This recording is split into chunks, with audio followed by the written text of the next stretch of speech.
Hello students, welcome to the YouTube channel of Gyan Tripti college. और हम अपने प्रीवियस लेक्चर में लेज़र क्या है ये पढ़ रहे थे और जनरल सोर्सेज से कैसे अलग है। और कल हमने देखा था कि आइंस्टाइन ने जो कोफिशिएंट्स दिए थे उनके बीच में क्या रिलेशन है। अब आज हम उसी लेक्चर को आगे से कंटिन्यू करेंगे जिसमें हम देखेंगे प्रिंसिपल ऑफ लेज़र एक्शन।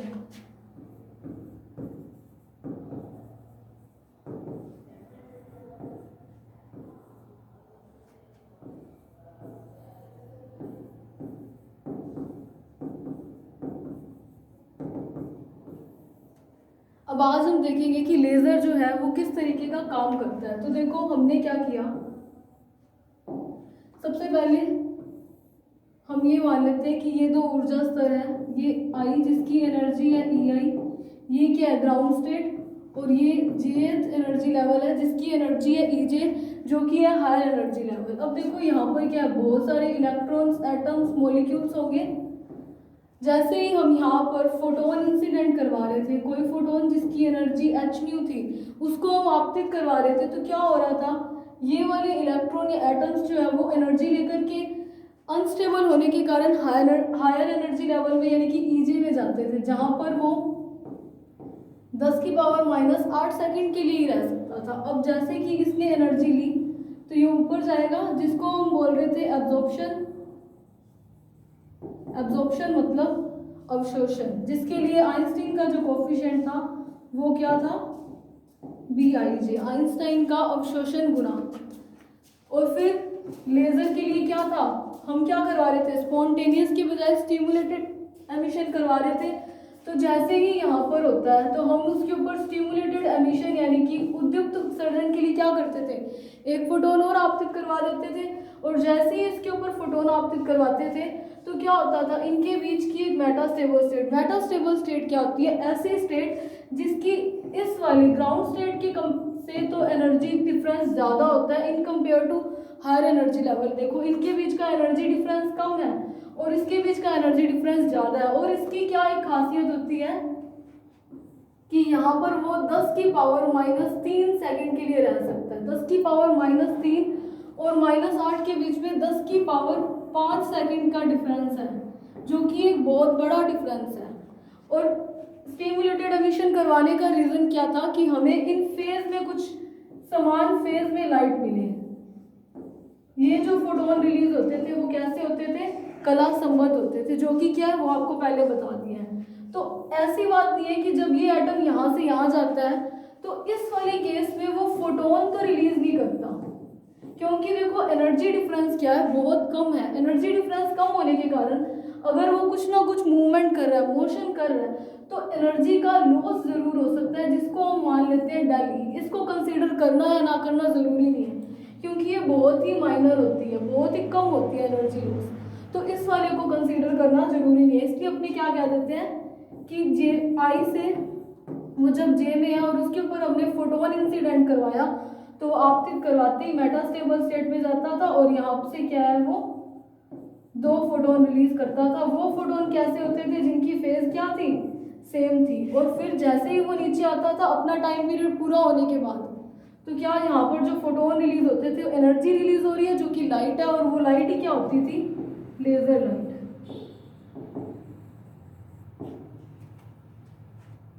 तो अब हम देखेंगे कि लेजर का प्रिंसिपल क्या है।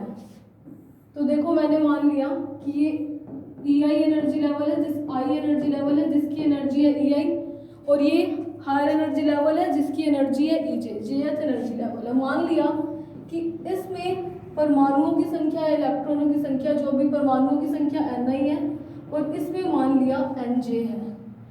तो देखो यहाँ से अवशोषण के बाद अगर इसके ऊपर अपने फोटोन आपतित करवा रहे हैं तो कल ही आपको बताया था कि रेट ऑफ एब्जॉर्प्शन क्या आ रहा था। रेट ऑफ एब्जॉर्प्शन क्या था, जितने मॉलिक्यूल है, एब्जॉर्प्शन मतलब अवशोषण, इनटू उसके प्रोबेबिलिटी, संक्रमण की प्रायिकता, जो कि हमने क्या निकाली थी, इसको इक्वेशन 1 दे देते हैं। और हमें क्या पता है, पी आई जी क्या था, ये थी, जहां पर बी आई जे क्या था, आइंस्टाइन का अवशोषण गुणांक।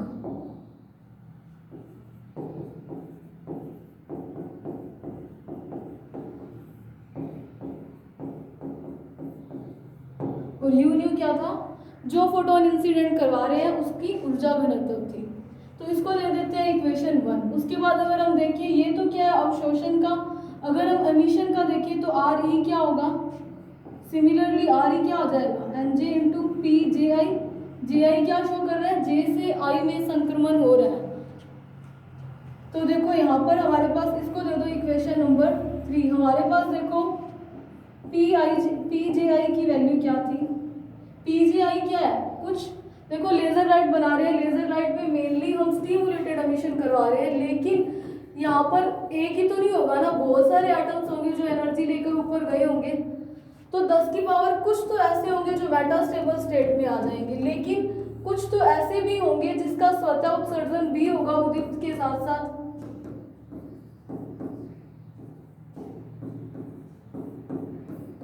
तो इसलिए यहाँ पर हम स्वतः उत्सर्जन को कम कर सकते हैं, लेकिन ये बहुत मुश्किल बात है कि इसको बिल्कुल ही ना करवाएं, सारा का सारा उद्दीप्त उत्सर्जन हो। ऐसा एक आइडियल केस है जो कि नॉर्मली तो पॉसिबल नहीं है, लेकिन हाँ इसको उसके कंपैरिजन में बहुत कम जरूर किया जा सकता है। तो देखो यहाँ से पी जे आई क्या हो जाएगा, स्वतः उत्सर्जन की तो कांस्टेंट ही थी जो कि ए जे आई थी, जो कि आइंस्टाइन का स्पॉन्टेनियस एमिशन कोफिशिएंट, और जो दूसरा था वो था उद्दीप्त उत्सर्जन गुणांक आइंस्टाइन का। इसको दे देते हैं इक्वेशन नंबर 4।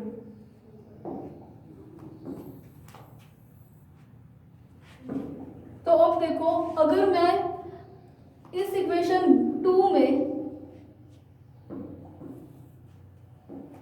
इक्वेशन 2 को जब 1 से डिवाइड करते हैं तो देखो क्या होगा, आर ई 2 नहीं 3 आर ई ओवर में आर ए हमारे पास क्या आ जाएगा, आर ई की वैल्यू क्या है N G into P G I, और आर ए का क्या है N I into P I J. तो देखो जब यहाँ से पी आई जे की वैल्यूज इसमें इक्वेशन में पुट करते हैं, इसको इक्वेशन 2 दे दीजिए,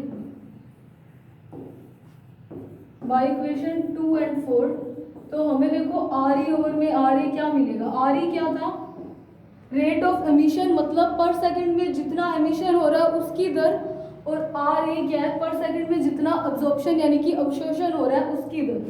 तो यहाँ से देखो हम वैल्यू पुट कर रहे हैं, एन जी तो रहेगा, टी जी आई की वैल्यू क्या है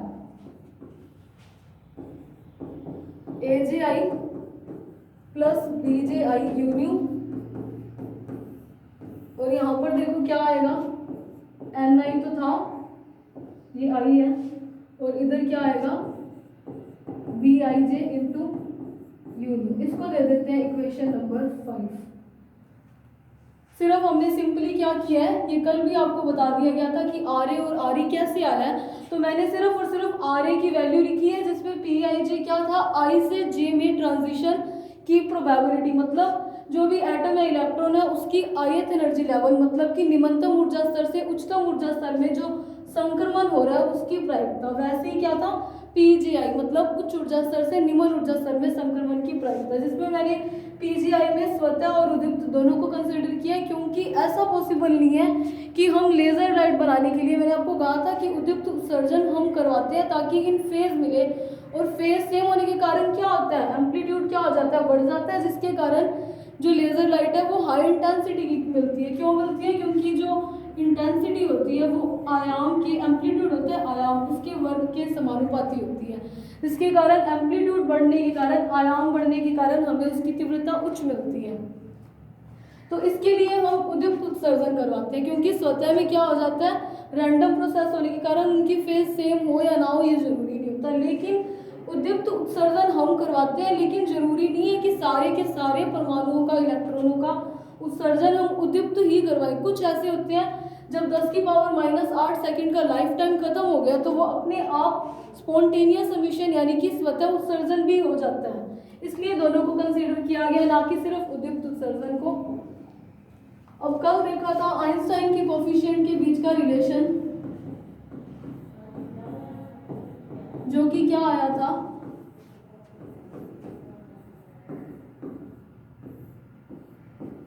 और हमारे पास दूसरा एक रिलेशन आया था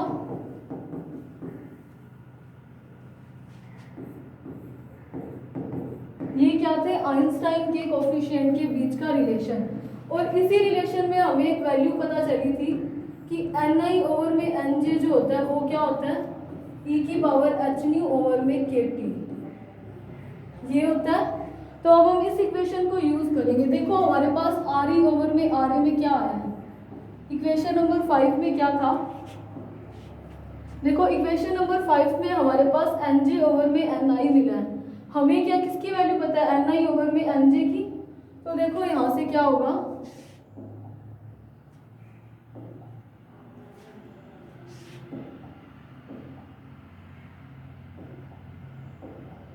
तो देखो हमें nj ओवर में ni की वैल्यू जो है वो तो हमें पता नहीं है, लेकिन ni ओवर में nj की पता है, तो उसका रिवर्स है, तो ये वाला भी रिवर्स हो जाएगा।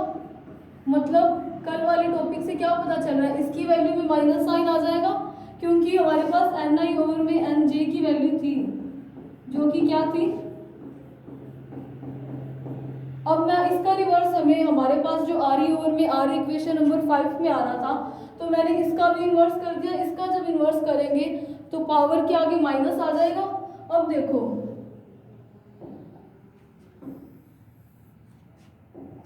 इसको दे दो इक्वेशन नंबर 6। अब हमारे पास एक रिलेशन आया था, वो क्या था,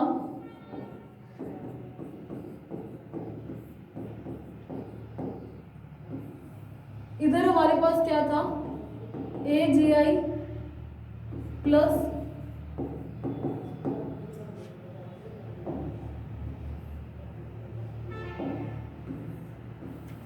BJI यूनियन ओवर में, अगर मैं इस वाली इक्वेशन में डिवाइड लगाऊं तो क्या आएगा, nj ओवर में ni को मैंने एक बार साइड में रख दिया, सिर्फ इस वाले टर्म का डिवाइड लगा रहे हैं, बाद में मल्टीप्लाई हो जाएगा तो आना तो वही है।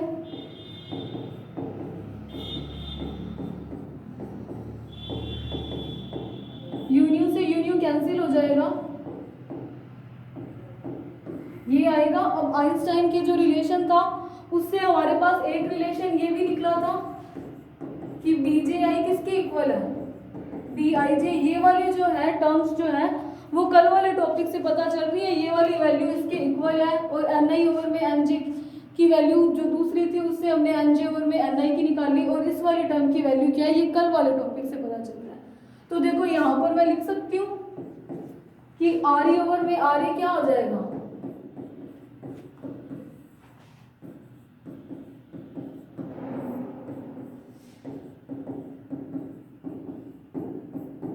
यहाँ पर मैं 1 लिख सकती हूँ, क्योंकि अगर ये दो बराबर है तो ये आपस में कैंसिल होकर उधर 1 आ जाएगा।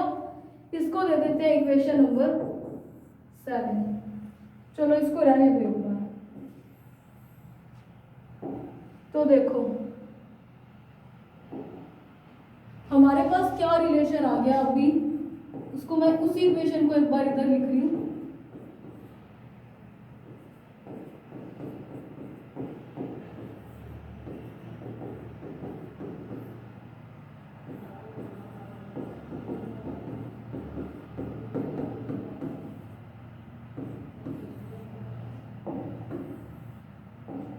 इसी वाली इक्वेशन को लिखे। अब देखो यहाँ पर AJI क्या था, आइंस्टीन का स्वतः उत्सर्जन गुणांक, और BIJ क्या था, अवशोषण।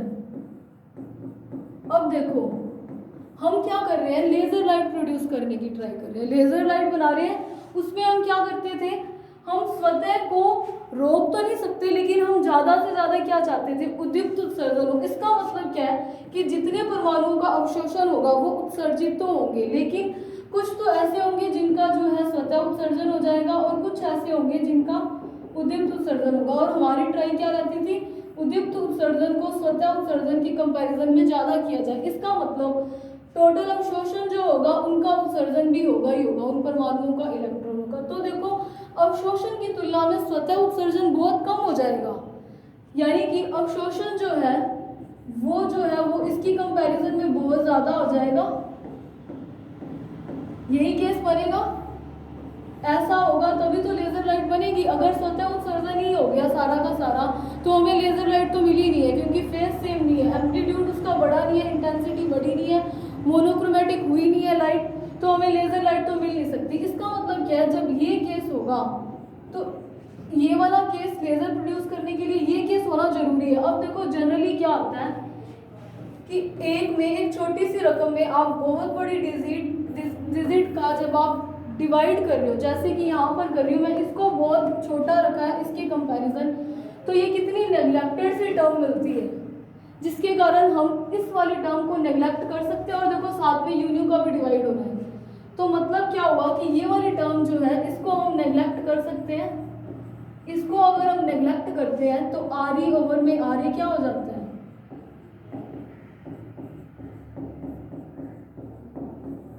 ये वाली टर्म नेग्लेक्टेड है, तो ये ऑलमोस्ट मतलब 1 से बहुत छोटी है, तो इसको मैं कंसीडर ना करूं तो सीधा मैं यहाँ पर प्लस में 1 रहा, जिसका मल्टीप्लाई करते हैं तो क्या आ जाएगा, सीधा यही टर्म बन जाएगी। तो ये क्या है, प्रिंसिपल ऑफ लेजर है, लेजर यही लेजर का सिद्धांत है, लेजर इसी पे ही काम करती है। इसके लिए केस फर्स्ट क्या होगा, अब हम देखते हैं केस फर्स्ट। केस फर्स्ट देखो क्या है, अगर आर ई जो है वो आर ए से बहुत ज्यादा हो, ई क्या है, एमिशन जो है वो एब्जॉर्प्शन की कंपैरिजन बहुत ज़्यादा होगा। वैसे तो जितने एब्जॉर्ब हुए उतने एमिट भी होंगे, तो फर्स्ट केस अगर ये बनता है आर ई आर ए से ज़्यादा होगा, तो मतलब क्या है, एन जे ज़्यादा होंगे। और केस सेकंड क्या है, इसका रिवर्स, आर ई ज़्यादा होगा, तो मतलब उस केस में क्या है, नीचे अभी एटम्स ज़्यादा है इन कंपेयर टू ऊपर। ये सिर्फ एक केस किया गया है। अभी देखो मैंने किया क्या है, मैंने सिर्फ और सिर्फ आर ई ओवर में आर ए यानी कि रेट ऑफ एमिशन कल वाले टॉपिक में बताया गया था कैसे निकला है, और आर ए भी बताया गया था, सिर्फ उनकी वैल्यू लिखी है जो कि प्रीवियस टॉपिक आइंस्टाइन के कोफिशिएंट के बीच के रिलेशन से निकला है। सिर्फ मैंने डिवाइड लगाया, वहां से हमें पता चला था कि ये बराबर होता है और एन आई ओवर में एन जे की वैल्यू ये होती है। तो इसको ये इसकी कंपैरिजन बहुत कम होने के कारण इस वाले टर्म को नेग्लेक्ट करने से हमारे पास आर ई ओवर में आर ए क्या निकला था, जो कि इसके बराबर था। यही है लेजर का सिद्धांत। अब देखते हैं हम पॉपुलेशन इन्वर्जन।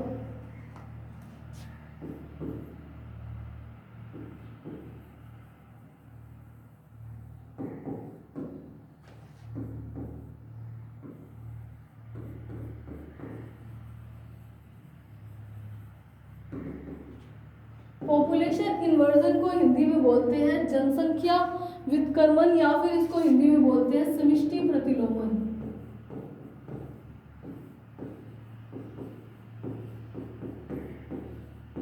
इसको हिंदी में बोलते हैं समष्टि प्रतिलोमन। तो देखो ये क्या होता है, डायरेक्ट क्वेश्चन भी आ जाता है कि पॉपुलेशन इन्वर्जन क्या है, एक्सप्लेन करो। तो देखो समष्टि प्रतिलोमन क्या होता है, हमने अभी क्या देखा था,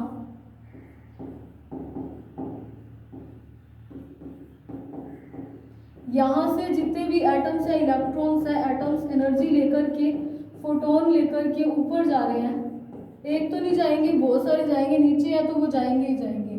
तो देखो पॉपुलेशन इन्वर्जन का मतलब क्या है, एक ऐसी सिचुएशन होना जब लोअर एनर्जी लेवल के कंपैरिजन में हायर एनर्जी लेवल में परमाणुओं की संख्या ज़्यादा होना कहलाता है पॉपुलेशन इन्वर्जन। पॉपुलेशन इन्वर्जन क्या है, जब हमारे पास कुछ ऐसा केस बन जाए,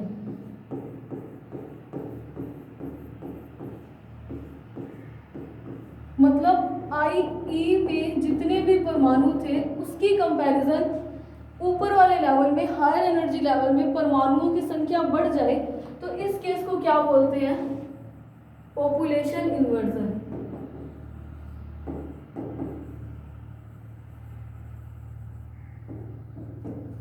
तो देखो पॉपुलेशन इन्वर्जन में क्या होता है कि चाहे वो जरूरी नहीं है कि जो हायर एनर्जी लेवल है वो ईजे ही हो सकता है कि मेटा स्टेबल में भी बहुत ज़्यादा हो जाए। तो ये दोनों इसके कंपैरिजन तो हाई एनर्जी लेवल में है, मतलब निम्नतम ऊर्जा स्तर की तुलना में उच्चतम ऊर्जा स्तर में परमाणुओं की संख्या में वृद्धि होना क्या कहलाता है, पॉपुलेशन इन्वर्जन। पॉपुलेशन क्या होती है, जनसंख्या, जनसंख्या बढ़ना ही है, मतलब ऊपर वाले लेवल में परमाणुओं की संख्या बढ़ना ही क्या कहलाती है, पॉपुलेशन इन्वर्जन। अब इसमें एक टर्म और आती है पंपिंग।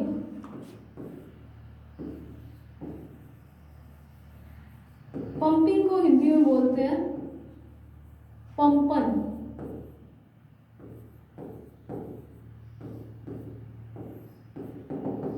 देखो पंपिंग क्या होता है, पंपिंग को हिंदी में बोलते हैं पंपन। पंपन का मतलब होता है कि जो लोअर एनर्जी लेवल है EI जो है से किसी, इसमें बहुत सारे एटम्स हैं, इसमें किसी भी प्रोसेस से, चाहे फोटोन आपतित करवा करके एनर्जी देकर या कोई केमिकल रिएक्शन करवाकर, किसी भी तरीके से यहाँ से लोअर एनर्जी लेवल से परमाणुओं को उच्चतम ऊर्जा स्तर में भेजने की जो प्रोसेस होती है उसको बोलते हैं पंपिंग।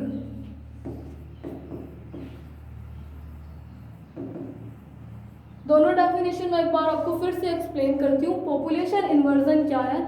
समष्टि प्रतिलोमन का मतलब है निम्नतम ऊर्जा स्तर के कंपैरिजन की तुलना में उच्चतम ऊर्जा स्तर में परमाणुओं की संख्या बढ़ना क्या कहलाता है? जनसंख्या प्रतिलोमन या समष्टि प्रतिलोमन।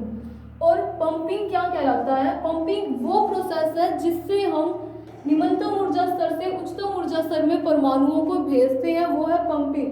जैसे कि यहाँ पर हम क्या कर रहे हैं, किसी फोटोन को आपतित करवा रहे हैं। फोटोन को आपतित करवा रहे हैं मतलब कोई रेडिएशन दे रहे हैं, रेडिएशन दे रहे हैं मतलब कुछ ना कुछ लाइट दे रहे हैं, प्रकाश दे रहे हैं। तो इस वाली पंपिंग को बोलते हैं ऑप्टिकल पंपिंग। ऑप्टिकल पंपिंग मतलब प्रकाशित पंपन, मतलब किसी भी प्रोसेस से बस ऊपर भेजना। यहाँ पर हम लाइट दे रहे थे, लाइट मतलब प्रकाश, और ऑप्टिक्स भी क्या होता है? प्रकाश की, मतलब किसी भी प्रोसेस से, चाहे हम लाइट से दे रहे हैं तो उसको बोलते हैं ऑप्टिकल पंपिंग। अगर हम कुछ केमिकल रिएक्शन या कुछ केमिकल डोपिंग करवा रहे हैं तो उसको बोलते हैं केमिकल पंपिंग। और अगर हम इलेक्ट्रॉन्स के बीच में कोलिजन करवा रहे हैं या एटम्स के बीच में कोलिजन करवा रहे हैं तो वो क्या होता है? Electron impact pumping. तो इस तरीके से चाहे वो कोई भी प्रोसेस हो उसको ऊपर भेजना ही क्या कहलाता है? पंपिंग। तो दोनों टर्म क्लियर होंगी कि पॉपुलेशन इन्वर्जन समष्टि प्रतिलोमन क्या है और पंपिंग क्या है। अब अपने देखते हैं कि समष्टि प्रतिलोमन कैसे हो सकता है। देखो हमने क्या देखा था, समष्टि प्रतिलोमन का मतलब क्या है? Nj क्या था? उच्चतम ऊर्जा स्तर में परमाणुओं की संख्या, और Ni क्या था? निम्नतम ऊर्जा स्तर में। तो पॉपुलेशन इन्वर्जन क्या है? ये पॉपुलेशन इन्वर्जन हो सकता है कि देखो निम्नतम के कंपैरिजन उच्चतम ऊर्जा में अगर परमाणुओं की संख्या बढ़ रही है तो वो क्या होता है? पॉपुलेशन इन्वर्जन है। मतलब ये जो कंडीशन है वो पॉपुलेशन इन्वर्जन की होगी। PI मतलब मैंने पॉपुलेशन इन्वर्जन को शॉर्ट में लिखा है। तो ये जो प्रोसेस है वो पॉपुलेशन इन्वर्जन की है। अब देखो ये कैसे हो सकता है? जनरली अपने पॉपुलेशन इन्वर्जन कैसे करवा सकते हैं कि नीचे के कंपैरिजन ऊपर में परमाणुओं की संख्या, ऊपर वाले एनर्जी लेवल में परमाणुओं की संख्या को हम कैसे बढ़ा सकते हैं? तो देखो हमारे पास क्या था? Nj ओवर में Ni की हमारे पास वैल्यू थी जो क्या थी? अभी हमने ड्राइव भी किया था, जो कल वाले टॉपिक से निकली थी, और अभी हमने Ni ओवर में Nj की वैल्यू अभी भी देखी थी। जिसने कल वाला टॉपिक नहीं किया वो देखना, फिर आपको समझ में आएगा कि ये वैल्यूज कहाँ से और कैसे निकली है। तो देखो हम यहाँ पर क्या है, फ्रीक्वेंसी जो हमने फोटोन आपतित करवाया उसकी energy hν, k Boltzmann constant, T temperature है। अगर हम बार बार टेम्परेचर को वेरी करवाएं तो हो सकता है कि कोई ऐसी सिचुएशन बन जाए जब क्या हो, Nj की वैल्यू Ni की कंपैरिजन में बहुत ज़्यादा हो जाए। तो हम यही ट्राई करते हैं, T की अलग अलग वैल्यूज लेते हैं। तो मान लेते हैं कि अगर T जो है वो 0 केल्विन है, 0 केल्विन है, तो देखो Nj ओवर में Ni क्या होगा? e की पावर माइनस था hν ओवर में k, T की वैल्यू क्या है? 0 केल्विन। यहाँ के बोल्ट्जमैन कांस्टेंट है और यहाँ केल्विन है। तो देखो मैं इसको ये लिख सकती हूँ,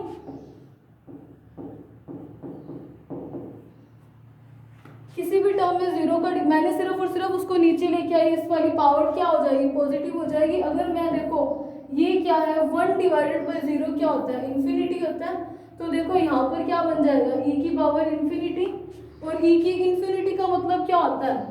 इन्फिनिटी। तो यहाँ पर देखो क्या आ जाएगा? 0। जब e की इन्फिनिटी पुट करेंगे तो यहाँ पर देखो Nj ओवर में Ni की वैल्यू 0 होगी। इसका मतलब क्या हुआ? इसका मतलब देखो क्या हुआ, Nj ओवर में Ni की वैल्यू 0 होने का मतलब क्या है? मैं इसको ये भी लिख सकती हूँ कि Ni 0 है। तो इसका मतलब क्या बन रहा है? जब हमारे पास टेम्परेचर 0 था, यानी कि 0 केल्विन टेम्परेचर पर क्या हुआ था? कि नीचे जितने भी इलेक्ट्रॉन थे, एटम्स थे, मान लिए इतने सारे इलेक्ट्रॉन है, Ni है, सारे के सारे Ni में है, Nj में क्या है, 0 है। Nj में देखो इस केस में एक भी एटम एक्साइट होकर ऊपर नहीं गया होता, तो ये तो समष्टि प्रतिलोमन की कोई भी प्रोसेस नहीं हुई कि मतलब टेम्परेचर को अगर अपने 0 लिखते हैं, मिनिमम 0 कर रहे हैं, नेगेटिव भी होगा, लेकिन अगर हम पॉजिटिव में देखें तो हमने 0 रख के देख लिया। उस केस में हमारे पास क्या निकला, इसकी वैल्यू 0 निकली, मतलब सारे के सारे एटम अभी भी ग्राउंड स्टेट पे हैं। तो अब अपनी क्या करेंगे, टेम्परेचर को हाईएस्ट ले लेते हैं। तो देखो अगर मैं टेम्परेचर देखूं, T इन्फिनिटी है, T को मैंने इन्फिनिटी केल्विन, अनंत केल्विन ले लिया, तो देखो क्या हो जाएगा, Nj और में Ni क्या हो जाएगा, जब इसको सॉल्व करते हैं तो इसकी वैल्यू क्या आती है, 1। जब इसको सॉल्व करके आप लिखोगे तो इसकी वैल्यू आती है 1। इसका मतलब Nj ओवर में Ni की वैल्यू क्या हो जाएगी, 1 होगी, तो मतलब Nj क्या होगा, Ni हो जाएगा। मतलब हमने टेम्परेचर 0 रखा, तब ग्राउंड स्टेट में ही सारे एटम थे, हायर एनर्जी लेवल में एक भी एटम नहीं गया। और लेकिन जब हमने टेम्परेचर को मैक्सिमम लिमिट तक पॉजिटिव में रख दिया, इन्फिनिटी रख दिया, उस टर्म में भी हमारे पास क्या आया, Nj Ni के बराबर आया।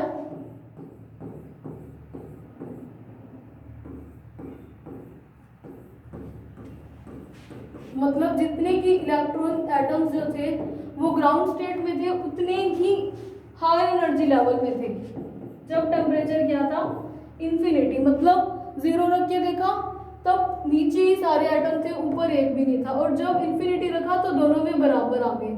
यानी कि समष्टि प्रतिलोमन क्या था, निम्नतम ऊर्जा स्तर की तुलना में उच्चतम ऊर्जा स्तर में एटम्स की संख्या ज्यादा होना। तो मतलब अभी भी हमारे पास क्या, पॉपुलेशन इन्वर्जन की कंडीशन नहीं मिली।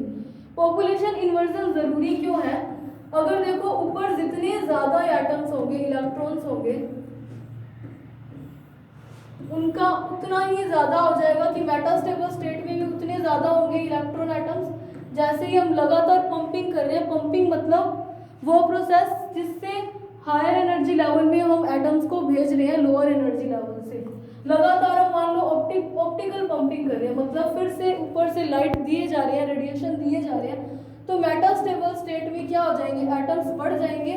यहाँ देखो 10 की पावर -3 और 10 की पावर -8, मतलब वो टाइम पीरियड 10,000 गुना कम होने के कारण यहाँ पर इलेक्ट्रॉनों की संख्या जो है जल्दी से बढ़ेगी मेटास्टेबल स्टेट में, क्योंकि टाइम का डिफरेंस बहुत ज़्यादा है। और यहाँ से जो इलेक्ट्रॉन पहले भी आ गया, जो एटम पहले भी आ गया, वो तो नीचे अपना टाइम पीरियड पूरा करके ही जाएगा, क्योंकि मेटास्टेबल स्टेट में हम कोई ऑप्टिकल पंपिंग नहीं करवा रहे हैं, पहले ऑप्टिकल पंपिंग करवा कर ही वो नीचे आया। तो देखो इस स्टेट में ऊपर से तो जल्दी जल्दी मेटास्टेबल स्टेट में आएंगे ईजे से, लेकिन मेटास्टेबल स्टेट में टाइम पीरियड देखो 10 की पावर 5 गुना ज़्यादा होने के कारण उसकी तुलना में यहाँ पर एटम्स की संख्या लगातार बढ़ती जाएगी। मतलब क्या होगा, जितने ज़्यादा यहाँ पर एटम्स होंगे उतने ही ज़्यादा फोटॉन्स जो है सेम फेज में रिलीज हो जाएंगे, और ये जो होती है, यही क्या होती है, लेजर लाइट होती है। तो इसी के कारण पॉपुलेशन इन्वर्जन करवाना बहुत ज़रूरी है। अगर पॉपुलेशन इन्वर्जन होगा तभी तो उद्युक्त उत्सर्जन ज़्यादा होगा, अगर उद्युक्त उत्सर्जन ज़्यादा होगा तभी हमें लेजर लाइट मिलेगी स्वतः की तुलना में। इसीलिए ऊपर से भी ऑप्टिकल पंपिंग हम करवाए जा रहे हैं और पॉपुलेशन इन्वर्जन का केस भी बनाना ज़रूरी हो गया है। तो देखो 0 पे एटम्स जो है वो ग्राउंड स्टेट में ही थे, और जब इन्फिनिटी लिया तब एटम्स क्या है, सारे के सारे हायर एनर्जी लेवल में है। तो अब हम देखते हैं कि कैसे पॉपुलेशन इन्वर्जन की सिचुएशन बनाई जाए। तो देखो क्या था हमारे पास, Nj ओवर में Ni क्या आया, ये K है। अब देखो दो केस तो ले लिए, T0 ले लिया तब Nj जो था वो 0 आया।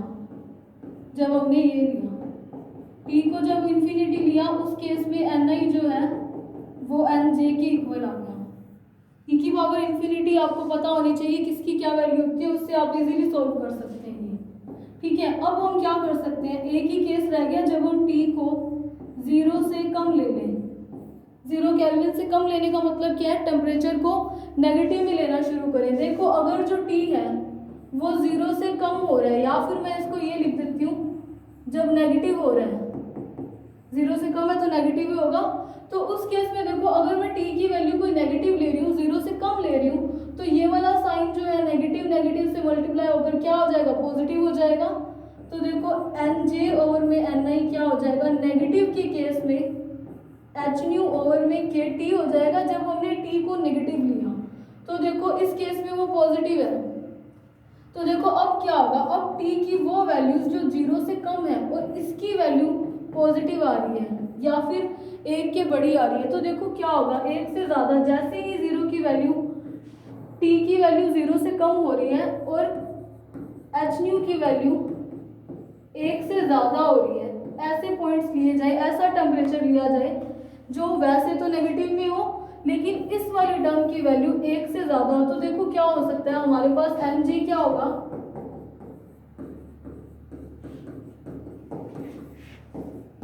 जब इसकी वैल्यू 1 से ज़्यादा होगी, देखो अगर मैंने इसकी वैल्यू 1 से कम क्यों नहीं ली, क्योंकि देखो 1 से कम ले रहे हैं, मान लो एन आई हमारे पास 100 है और ये 0.5 ही है, तो ये कितना रह गया, 50 रह गया, आधा हो गया, इसीलिए इसकी वैल्यू 1 से ज़्यादा लेते हैं। लेकिन जैसे ही मान लो 1.2 होता है तो ये 120 हो जाता है, ऑटोमेटिकली ही एन जे की वैल्यू ज़्यादा हो जाती है। एन जे है क्या, उच्चतम ऊर्जा स्तर में परमाणुओं की संख्या, और एन आई क्या है, निम्नतम ऊर्जा स्तर में परमाणुओं की संख्या। तो ऐसा केस लिया जाता है जिसमें टी की वैल्यू जो है वो 0 से कम हो और ये जो फंक्शन है इसकी वैल्यू 1 से ज़्यादा हो। अगर ऐसा कुछ हो जाए तो हमारे पास क्या हो जाएगा, ऑटोमेटिकली क्या आ जाएगा, अपने आप ही क्या आ जाएगा, एन जे की वैल्यू एन आई से ज़्यादा हो जाएगी, बहुत ज़्यादा भी हो जाएगी। तो इसी केस को क्या बोलते हैं, पॉपुलेशन इन्वर्जन। इस केस को क्या बोलते हैं, पॉपुलेशन इन्वर्जन। एक बार मैं आपको फिर से बता देती हूँ कि पॉपुलेशन इन्वर्जन क्या है। तो देखो पॉपुलेशन इन्वर्जन यानी कि समष्टि प्रतिलोमन या इसको जनसंख्या व्युत्क्रमण भी बोल सकते हैं। पॉपुलेशन का मतलब क्या होता है, जनसंख्या, किसी की भी संख्या बढ़ जाना। तो देखो क्या था, हम क्या कर रहे थे, हायर एनर्जी लेवल में एटम्स को लोअर एनर्जी लेवल से भेज रहे थे। कैसे भेज रहे थे, फोटोन इंसिडेंट करवा करके। फोटोन इंसिडेंट करवाने का मतलब क्या है, हम क्या करवा रहे हैं, पंपिंग करवा रहे हैं। पंपिंग क्या होती है, वो प्रोसेस जिससे किसी भी एटम को या इलेक्ट्रॉन को लोअर एनर्जी लेवल से हायर एनर्जी लेवल में भेजना क्या कहता है, पंपिंग, जिसको हिंदी में बोलते हैं पंपन। पंपिंग अलग अलग टाइप की है, अलग अलग टाइप कौन सी है, जैसे कि ऑप्टिकल पंपिंग, केमिकल पंपिंग, जैसे कि electron impact pumping. Electron impact मतलब इलेक्ट्रॉनों की कोलिजन करवा रहे हैं, जैसे ही कोलिजन करवाएंगे तो एनर्जी रिड्यूस, एनर्जी जो है वो एमिट होगी, एमिट होने से कोई और इलेक्ट्रॉन जो है उस एनर्जी को गेन करके अनस्टेबल होगा और अस्थायी होने के कारण वो अपने आप ही हायर एनर्जी लेवल में जाएगा। तो ये तो थी electron pumping, electron impact pumping. Chemical pumping क्या होती है, ये जब हम लेजर के टाइप पढ़ेंगे तब आपको पता चलेगा। जैसे कि एक लेजर होती है रूबी लेजर, जिसमें रूबी क्या होता है, एल्यूमिनियम ऑक्साइड का क्रिस्टल होता है जिसमें क्रोमियम पॉजिटिव 3 आयंस की डोपिंग करवाई होती है वो लेजर बनाने के लिए। तो वो ये जो डोपिंग है ये एक टाइप से देखो केमिकली हम कुछ कर रहे हैं तो वो केमिकल पंपिंग भी हो सकती है। और दूसरा क्या, केमिकल इम्प्योरिटी से है या फिर कुछ भी अलग से कोई अलग केमिकल मिला करके कुछ भी करके एटम्स को एक्साइट कर सकते हैं तो वो केमिकल पंपिंग होगी। और ऑप्टिकल पंपिंग क्या है, कोई भी ऑप्टिकल लाइट देकर, रेडिएशन देकर, जैसे हम नॉर्मली अभी तक कर रहे हैं, तो वो क्या होती है, ऑप्टिकल पंपिंग। तो ये थे पंपिंग की टाइप। इसके अलावा भी पंपिंग अलग अलग तरीके से करवाई जा सकती है। तो पंपिंग क्या थी, बेसिकली बस लोअर एनर्जी लेवल से हायर एनर्जी लेवल में एटम्स को जिस प्रोसेस से भेजा जाता है उसको बोलते हैं pumping. Pumping population inversion create करने के लिए ज़रूरी है। तो देखो अब पॉपुलेशन इन्वर्जन क्या था, हायर एनर्जी लेवल में ईजे में परमाणुओं की संख्या एनजे जो है वो एनआई के कंपैरिजन ज़्यादा होगा, यही होगी पॉपुलेशन इन्वर्जन। तो देखो इसको अब हम कैसे कर सकते हैं, इसको करने के लिए हमने कल वाला जो टॉपिक किया था उससे हमारे पास वैल्यू निकली थी एनजे और में एनआई की, जो कि ये थी। हमने इस पर क्या किया, टेम्परेचर को वैरी करवा करके टेम्परेचर को बार बार वैरी करवाया जिससे हमें वैल्यूज मिली। जब टेम्परेचर 0 था तब हमारा Nj 0 हुआ, मतलब जितने की भी एटम्स थे वो सारे ग्राउंड स्टेट में थे, हायर एनर्जी लेवल में एक भी एटम नहीं था, तो ये 0 जब था तब हुआ। जब हमने इन्फिनिटी लिया उस केस में क्या हुआ, जितने भी एटम हायर एनर्जी लेवल में थे वो लोअर एनर्जी लेवल में जितने भी एटम्स थे उनके नंबर के बराबर था, मतलब ये दोनों आपस में क्या थे, बराबर। और फिर हमने क्या किया, अब हमारे पास एक ही केस बनता है, हमने टेम्परेचर को 0 भी ले लिया, मैक्सिमम ले लिया जब वो पॉजिटिव था। अब हम ले लेते हैं जब वो नेगेटिव आएगा, तो देखो जैसे ही नेगेटिव आता है तो ये वाली टर्म अपने आप पॉजिटिव हो जाती है, क्योंकि टेम्परेचर हमारा 0 से कम यानी कि नेगेटिव है। ये पॉजिटिव होने पर कुछ टेम्परेचर ऐसी फंक्शन, कुछ ऐसी वैल्यू टेम्परेचर की ली जाए जब ये वाले फंक्शन की, ये वाले टर्म की वैल्यू 1 से ज़्यादा हो। जब ये 1 से ज़्यादा होगी तो ऑटोमेटिकली Nj जो है वो Ni से ज़्यादा हो जाएगा। यही हमारा पॉपुलेशन इन्वर्जन था। तो देखो अब हम करेंगे conditions of laser action.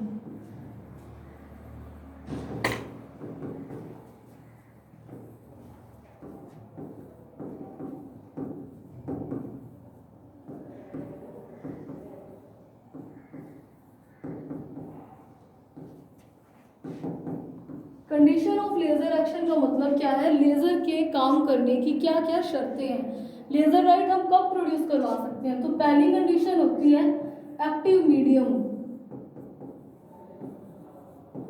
Active medium का क्या मतलब है, एक्टिव मीडियम का मतलब क्या है, जैसे मैंने आपको बताया कि रूबी लेजर ले रहे थे उसमें हम रूबी क्रिस्टल ले रहे थे, तो मतलब कुछ ऐसा मीडियम, कुछ ऐसा मैटर, ऐसा पदार्थ लिया जाए जो एक्टिव हो। एक्टिव होने का मतलब क्या है कि कुछ ऐसा मैटर लिया जाए, ऐसा कोई पदार्थ, जैसे रूबी क्रिस्टल था, ऐसा क्रिस्टल या ऐसी कोई भी चीज़ ली जाए जिसमें क्या है इजीली Nj की वैल्यू Ni से ज़्यादा की जा सके, मतलब पॉपुलेशन इन्वर्जन करवाया जा सके।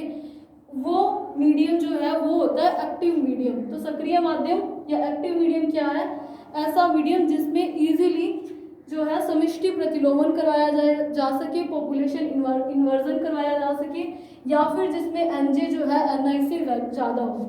ये पहली कंडीशन हुई। दूसरी कंडीशन क्या है, Nj जो है Ni से ज़्यादा हो, ये भी कंडीशन है, मतलब पॉपुलेशन इन्वर्जन कराया जा सके। तीसरी कंडीशन हम क्या ले सकते हैं, Bj जो है वो Aj की कंपैरिजन में ज़्यादा हो। Bji क्या था, स्टिमुलेटेड एमिशन, और ये क्या था, स्पॉन्टेनियस। अगर स्टिमुलेटेड एमिशन स्पॉन्टेनियस के कंपैरिजन में ज़्यादा होगी तो मतलब क्या होगा, इन फेज लाइट मिलेगी। तो जो लाइट मिलती है वो कौन सी होती है, लेजर लाइट। तो मतलब लेजर लाइट लेने के लिए पॉसिबल कंडीशंस क्या हो सकती हैं, पहला मीडियम एक्टिव हो, मतलब ऐसा मीडियम हो, ऐसा कुछ माध्यम लिया जाए जिससे हम लेजर बना रहे हैं जिसपे Nj की वैल्यू Ni से ज़्यादा की जा सके। दूसरा Nj की वैल्यू Ni से ज़्यादा हो या पॉपुलेशन इन्वर्जन हो। तीसरा क्या होता है, Bji जो है वो Aj के कंपैरिजन में बहुत ज़्यादा हो। चौथा अपने एक और ले सकते हैं, कल हमने क्या देखा था,